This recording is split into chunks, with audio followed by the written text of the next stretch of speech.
Hello friends, Lavanya ವೈವಿಧ್ಯ ಅಡುಗೆ ಚಾನಲ್ಗೆ ನಿಮ್ಮೆಲ್ಲರಿಗೂ ಸ್ವಾಗತ. ಇವತ್ತಿನ ವಿಡಿಯೋದಲ್ಲಿ ನಾನು ತುಂಬನೇ ರುಚಿಯಾದಂತಹ ಕ್ಯಾರೆಟ್ ರೈಸ್ನ ಹೇಗೆ ಮಾಡೋದು ಅಂತ ತೋರಿಸ್ಕೊಡ್ತಾ ಇದ್ದೀನಿ. ತುಂಬನೇ ಇನ್ಸ್ಟೆಂಟ್ ಆಗಿ ಮಾಡ್ಕೋಬೋದು. ಮಕ್ಕಳ ಲಂಚ್ ಬಾಕ್ಸಿಗಂತೂ ತುಂಬನೇ ಹೆಲ್ದಿಯಾಗಿರುವಂತಹ ರೆಸಿಪಿ. ವಿಡಿಯೋನ ಎಲ್ಲೂ ಕೂಡ ಸ್ಕಿಪ್ ಮಾಡದೆ ಪೂರ್ತಿಯಾಗಿ ನೋಡಿ. ಹಾಗೆಯೇ ನೀವಿನ್ನೂ ನಮ್ಮ ಚಾನಲ್ನ ಸಬ್ಸ್ಕ್ರೈಬ್ ಆಗಿಲ್ಲ ಅಂದರೆ ಪ್ಲೀಸ್ ನಮ್ಮ ಚಾನಲ್ನ ಸಬ್ಸ್ಕ್ರೈಬ್ ಮಾಡ್ಕೊಳ್ಳಿ. ಪಕ್ಕದಲ್ಲಿರೋ ಬೆಲ್ ಐಕಾನ್ನ ಪ್ರೆಸ್ ಮಾಡಿ.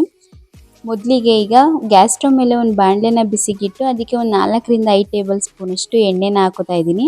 ಎಣ್ಣೆ ಚೆನ್ನಾಗಿ ಬಿಸಿ ಆಗಬೇಕು. ಅದಾದಮೇಲೆ ನಾನಿಲ್ಲಿ ಒಂದು ಅರ್ಧ ಟೇಬಲ್ ಸ್ಪೂನಷ್ಟು ಸಾಸಿವೆನ ಹಾಕೋತಾ ಇದ್ದೀನಿ.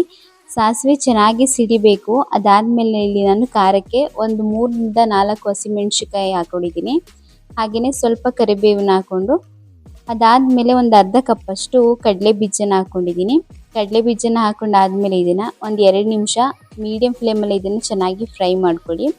ಕಡಲೆ ಬೀಜ ಸೀಸಬಾರ್ದು, ಸ್ವಲ್ಪ ಮೀಡಿಯಮ್ ಆಗಿ ಸ್ವಲ್ಪ ಓಪನ್ ಆಗಬೇಕು. ಅಲ್ಲಿವರೆಗೂ ಅದನ್ನು ಚೆನ್ನಾಗಿ ಫ್ರೈ ಮಾಡಿಕೊಂಡು ಅದಕ್ಕೆ 1 ಟೇಬಲ್ ಸ್ಪೂನಷ್ಟು ಕಡಲೆಬೇಳೆ ಹಾಗೆಯೇ 1 ಟೇಬಲ್ ಸ್ಪೂನಷ್ಟು ಉದ್ದಿನ ಬೇಳೆನ ಹಾಕೋತಾ ಇದ್ದೀನಿ. ಅದಾದಮೇಲೆ ಇಲ್ಲಿ ಒಂದು 8ರಿಂದ 10 ಗೋಡಂಬಿನ ಹಾಕೋತಾ ಇದ್ದೀನಿ. ಗೋಡಂಬಿ ಹಾಕೋದ್ರಿಂದ ಚೆನ್ನಾಗಿರುತ್ತೆ, ಟೇಸ್ಟಾಗಿರುತ್ತೆ. ತಿನ್ನಬೇಕಾದ್ರೆ ಅದು ಮಧ್ಯ ಸಿಕ್ಕಿದಾಗ ಚೆನ್ನಾಗಿರುತ್ತೆ. ಈಗ ಇದು ಸ್ವಲ್ಪ ಫ್ರೈ ಆದಮೇಲೆ ಇಲ್ಲಿ ಸಣ್ಣದಾಗಿ ಕಟ್ ಮಾಡಿರುವಂತಹ ಈರುಳ್ಳಿನ ಹಾಕೋತಾ ಇದ್ದೀನಿ. ನಾನಿಲ್ಲಿ ಒಂದು ದೊಡ್ಡ ಗಾತ್ರದ 3 ಈರುಳ್ಳಿನ ಹಾಕೊಂಡಿದ್ದೀನಿ. ನೀವೇಂದರೆ ಮೀಡಿಯಮ್ ಸೈಜ್ ಆದರೆ 2 ಹಾಕ್ಕೊಳ್ಳಿ. ನೀವು ಅಳತೆಗೆ ಎಷ್ಟು ಮಾಡ್ಕೋತೀರ ಅದ್ರ ಮೇಲೆ ನೀವು ಈರುಳ್ಳಿನ ಹಾಕ್ಕೊಳ್ಳಿ. ಅದಾದಮೇಲೆ ಇಲ್ಲಿ ನಾನು 1 ಕಪ್ಪಷ್ಟು ಕ್ಯಾರೆಟ್ನ ಹಾಕೋತಾ ಇದ್ದೀನಿ. ನೀಟಾಗಿ ತುರಿದು ಹಾಕೋತಾ ಇದ್ದೀನಿ. ತುಂಬಾ ಹೆಲ್ದಿಯಾಗಿರುವಂತಹ ರೆಸಿಪಿ, ಹಾಗೆಯೇ ಟೇಸ್ಟ್ ಮಾತ್ರ ತುಂಬಾ ಚೆನ್ನಾಗಿದೆ. ಬೇಗನೆ ಕೂಡ ಮಾಡ್ಕೋಬೋದು. ಈಗ ಕ್ಯಾರೆಟು ಸ್ವಲ್ಪ ಕಲರ್ ಕೂಡ ಚೇಂಜ್ ಆಗಿದೆ, ಹಾಗೆ ಅದರ ಹಸಿ ವಾಸನೆಯೂ ಕೂಡ ಹೋಗ್ತಾ ಇದೆ.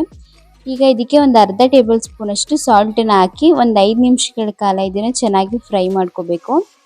ಚೆನ್ನಾಗಿ ಫ್ರೈ ಮಾಡ್ಕೊಂಡಾದ್ಮೇಲೆ ನೋಡ್ತಾ ಇರ್ಬೋದು, ಈಗ ಕ್ಯಾರೆಟ್ ಎಲ್ಲ ಚೆನ್ನಾಗಿ ಬೆಂದಿದೆ. ಈ ಟೈಮಲ್ಲಿ ಇದಕ್ಕೆ ತುರಿದಿಟ್ಕೊಂಡಿರುವಂತಹ ಕಾಯಿ ತುರಿ ಹಾಗೆಯೇ ಸಣ್ಣದಾಗಿ ಕಟ್ ಮಾಡಿರೋ ಕೊತ್ತಂಬರಿ ಸೊಪ್ಪನ್ನ ಹಾಕ್ತಾ ಇದ್ದೀನಿ.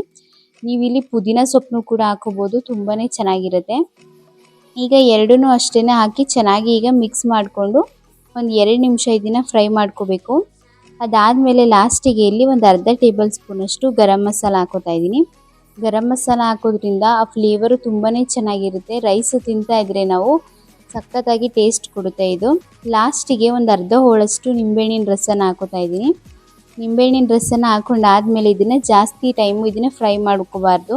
1 ನಿಮಿಷಗಳ ಕಾಲ ಈ ರೀತಿ ಫುಲ್ಲು ಲೋ ಫ್ಲೇಮಲ್ಲಿ ಫ್ರೈ ಮಾಡಿಕೊಂಡು ಲಾಸ್ಟಿಗೆ ನಾನಿಲ್ಲಿ ಹಸಿ ಕರ್ಬೇವಿನ ಸೊಪ್ಪನ್ನ ಹಾಕ್ತಾ ಇದ್ದೀನಿ. ಸ್ವಲ್ಪ ನಾವು ಹಸಿ ಕರ್ಬೇವಿನ ಸೊಪ್ಪನ್ನ ಹಾಕಿ ತಿನ್ನೋದ್ರಿಂದ ತುಂಬಾ ಹೆಲ್ದಿಯಾಗಿರುತ್ತೆ. ಈಗ ಇದಕ್ಕೆ ಉದುದ್ರಾಗಿ ಮಾಡಿಟ್ಕೊಂಡಿರುವಂತಹ ರೈಸ್ನ ಹಾಕೋತಾ ಇದ್ದೀನಿ. ರೈಸ್ನ ಹಾಕಿ ಇದನ್ನು ಚೆನ್ನಾಗಿ ಎಲ್ಲ ಕಡೆಗೂ ಮಸಾಲೆ ಮಿಕ್ಸ್ ಆಗಬೇಕು. ಆ ರೀತಿ ಇದನ್ನು ಚೆನ್ನಾಗಿ ಮಿಕ್ಸ್ ಮಾಡ್ಕೋಬೇಕು. ತುಂಬಾ ಚೆನ್ನಾಗಿರುತ್ತೆ. ಈಗ ಇದಕ್ಕೆ ರುಚಿಗೆ ತಕ್ಕಷ್ಟು ಉಪ್ಪನ್ನ ಹಾಕೋತಾ ಇದ್ದೀನಿ. ಸ್ವಲ್ಪ ನಾನು ಈ ಕ್ಯಾರೆಟನ್ನು ಫ್ರೈ ಮಾಡಬೇಕಾದ್ರೆ ಸ್ವಲ್ಪ ಹಾಕ್ಕೊಂಡಿದ್ದೆ. ಫಸ್ಟಿಗೆ ಎಲ್ಲ ಹಾಕೊಂಡ್ರೆ ಕ್ಯಾರೆಟ್ ಫುಲ್ಲು ಸಾಲ್ಟ್ ಆಗಿಬಿಡುತ್ತೆ. ಅದರಿಂದ ಆ ಗ್ರೇವಿಗೆ ಎಷ್ಟು ಬೇಕಾಗುತ್ತೆ ಅಷ್ಟನ್ನು ಹಾಕ್ಕೊಂಡು ಮಿಕ್ಕಿದ್ದನ್ನು ಈ ರೈಸ್ ಮಿಕ್ಸ್ ಮಾಡ್ಕೋಬೇಕಾದ್ರೆ ಹಾಕೋಬೇಕು. ನೋಡಿ ಎಷ್ಟು ಚೆನ್ನಾಗಿ ಉದುದ್ರಾಗಿದೆ ಅಂತ. ತುಂಬಾ ಚೆನ್ನಾಗಿದೆ. ನೀವು ಕೂಡ ಒಂದ್ಸಲ ಮನೇಲಿ ಟ್ರೈ ಮಾಡಿ, ಹೇಗೆ ಬಂತು ಅಂತ ಕಮೆಂಟಲ್ಲಿ ತಿಳಿಸಿ. ಬೆಳಗ್ಗೆ ಟೈಮಲ್ಲಿ ಲಂಚ್ ಬಾಕ್ಸಿಗೆ ಮಕ್ಕಳಿಗೆ ಆಫೀಸಿಗೆಲ್ಲ ಹಾಕೊಡೋದಕ್ಕೆ ತುಂಬಾ ಈಸಿಯಾಗಿ ಮಾಡ್ಕೋಬೋದು. ಹಾಗೆಯೇ ತುಂಬಾ ಹೆಲ್ದಿಯಾಗಿರುವಂತಹ ರೆಸಿಪಿ. ಹಾಗೆಯೇ ಈ ವಿಡಿಯೋ ನಿಮಗೆ ಇಷ್ಟ ಆಗಿದ್ದರೆ ಪ್ಲೀಸ್ ಈ ವಿಡಿಯೋನ ಲೈಕ್ ಮಾಡಿ, ಶೇರ್ ಮಾಡಿ. ಹಾಗೆಯೇ ನೀವು ಇನ್ನೂ ನಮ್ಮ ಚಾನಲ್ನ ಸಬ್ಸ್ಕ್ರೈಬ್ ಆಗಿಲ್ಲ ಅಂದರೆ ಪ್ಲೀಸ್ ನಮ್ಮ ಚಾನಲ್ನ ಸಬ್ಸ್ಕ್ರೈಬ್ ಮಾಡ್ಕೊಳ್ಳಿ. ಧನ್ಯವಾದಗಳು.